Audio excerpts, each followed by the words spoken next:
Welcome back to Vikram tutorial. बहुलक के second video में आप सभी का स्वागत है। जैसा कि फर्स्ट वीडियो में आप लोगों ने देखा, प्राकृतिक बहुलक, अर्ध संश्लेषित बहुलक और संश्लेषित बहुलक। अब हम इसमें प्राकृतिक बहुलक और उसके एकलक का नाम बताने वाले हैं और साथ ही साथ आगे और बढ़ेंगे। तो वीडियो में बने रहिएगा और जहां भी दिक्कत होगा कमेंट बॉक्स में ज़रूर बताइएगा। तो प्राकृतिक बहुलक स्टार्च, तो स्टार्च का जो एकलक है वो है ग्लूकोज, याद रखिएगा, बहुत इंपॉर्टेंट है ये सब। दूसरा है सेलुलोज, सेलुलोज का भी एकलक जो होगा यानी मोनोमर होगा वो ग्लूकोज ही होगा। प्रोटीन का जो एकलक होगा इसका मोनोमर होगा अल्फा एमिनो अम्ल। उसके बाद है चौथा नंबर न्यूक्लिक अम्ल। न्यूक्लिक अम्ल का जो एकलक होगा यानी न्यूक्लियोटाइड होगा। मेरे साथ आप लोग याद भी करते जाएं ताकि आपको दिक्कत नहीं होगा।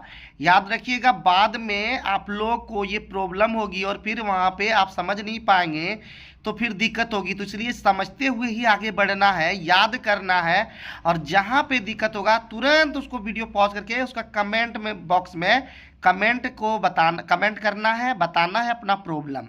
अब पांचवा है नेचुरल रबर यानी प्राकृतिक रबर, जिसको पॉली आइसोप्रीन भी कहा जाता है और ये ज़्यादा इंपॉर्टेंट है। इसका एकलक है आइसोप्रीन। आप मुझे कमेंट बॉक्स में सभी एकलक का स्ट्रक्चर बना करके बताइएगा।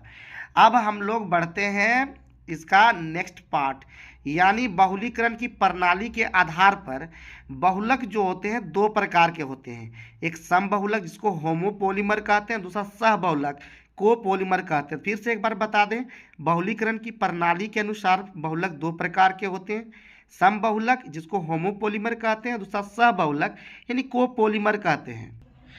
अब आगे इसका डिफाइन करते हैं, परिभाषा देते हैं। समबहुलक यानी होमोपोलीमर, वैसा बहुलक जो एक ही प्रकार के एकलक से मिलकर बने होते हैं उसे होमोपोलीमर कहते हैं। परिभाषा ध्यान दीजिएगा, एकदम टफ नहीं है, एक बार साथ में बोलिए। वैसा बहुलक जो एक ही प्रकार के एकलकों से मिलकर बने होते हैं उसे होमोपोलीमर कहते हैं। जैसे एग्जाम्पल के लिए पॉलीथीन इथीन से बनता है, पॉलिस्टीरीन जो है पॉलिस्टीरीन ये यानी स्टायरीन से बनता है, पीवीसी यानी विनाइल क्लोराइड से बनता है, टेफ्लॉन यानी टेट्राफ्लोरोइथीन से बनता है। टेफ्लॉन को पीटीएफई भी कहा जाता है, ध्यान रखिएगा। और ये सभी समबहुलक हैं। दूसरा है सबहुलक, वैसा बहुलक जो भिन्न भिन्न प्रकार के एकलक से मिलकर बने होते हैं उसे सबबहुलक कहते हैं। जैसे एग्जाम्पल के लिए ब्यूना एन और या बुना एन भी बोलते हैं, और दूसरा ब्यूना एस यानी ब्यूटाडाइन स्टायरीन रबर भी बोलते हैं, और बुना एन को ब्यूटाडाइन आपका एक्राइल नाइट्रल बोलते हैं, एक्रिल नाइट्रल रबर बोलते हैं। तो अलग अलग नाम है, तो उसको शॉर्ट में बुना एन और बुना एस याद रखिएगा। अब है एकदम खतरनाक इंपॉर्टेंट बहुलक एकलक और उसका स्ट्रक्चर यानी मोनोमर का संरचना। अब हम लोग ध्यान देंगे, अच्छे से ध्यान देंगे। प्राकृतिक रबर पॉलीआइसोप्रीन का हो जाएगा आइसोप्रीन। इसका स्ट्रक्चर देखिएगा, यहाँ पे बना के देखिएगा, अदरवाइज आप कंफ्यूज कर जाइएगा। एक बार स्ट्रक्चर जरूर बनाइएगा। पॉलीविनाइल क्लोराइड का विनाइल क्लोराइड स्ट्रक्चर देख लीजिएगा, CH2 डबल बॉन्ड CaCl। फिर टेफ्लॉन या PTFE जिसको बोलते हैं, tetrafluoroethene CF2 double bond CF2।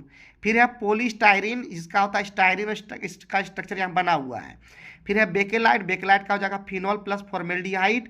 आज का स्ट्रक्चर भी जरूर बना के भी देखिएगा, क्योंकि स्ट्रक्चर आपका मोनोमर का आ सकता है, तो ध्यान रखिएगा। और जब बहुलीकरण भी करते प्रोसेस तो बेकेलाइट को कैसे बनाया था, तो आपको मोनोमर का नाम याद रखना होगा, इसका स्ट्रक्चर भी दिखाना होगा, तब आप बना पाइएगा। फिर है नाइलॉन 66, इसका होता है hexamethylene diamine plus adipic acid. फिर है डेक्रोन, डेक्रोन या टेरेलिन बोलते हैं, इथनिक ग्लाइकोल प्लस टर्थेलिक एसिड। और 8वां नंबर है पॉलीथीन जिसका होता है इथीन, और बुना एन का ब्यूटाडाइन और एक्रिलोनाइट्रिल जिसको अभी हम ऊपर में बोल दिए थे, इसका स्ट्रक्चर भी दिखा दिए। तो आज के वीडियो में इतना ही रखते हैं, नेक्स्ट वीडियो में और भी बचा हुआ पार्ट को लेके आएंगे। तब तक देखते रहिए, सीखते रहिए, एक बार ठान लिए कुछ करने का, नहीं रुक जाने का। धन्यवाद।